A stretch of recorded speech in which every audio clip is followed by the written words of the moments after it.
I বুঝছেন না জসিম গাতুন দুনিয়ার বুকে আইছি হেসিম গাতুন খুব জানার ইচ্ছা ছিল সুদর্শন পুরুষ কারে কয়। তবে মুরব্বীদের মুখে অনেক শুনছি সুদর্শন পুরুষ, কিন্তু আর এই দুই চোখে কোনো সময় দেখা হয় না, ভাগ্যে কখনো নসিব হয় না দেখার জানার।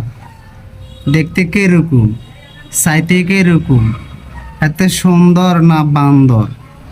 আজ যা দেখলাম দীর্ঘ 30টা বছর অপেক্ষা করানো লাগছে সুদর্শন পুরুষ দেখবেন লাই। আজ যা দেখলাম দেখি আসলে কি আর কইতাম।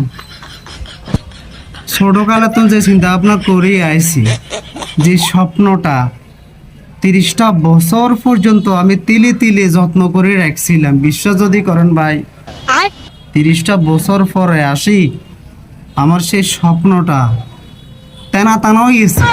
এরে হাগলের জাতগল হাতে যদি বাংলাদেশের মধ্যে সেরা সুদর্শন পুরুষ হয়, আমরা কি গাঙ্গেতে পাশিয়ে আইছিনি?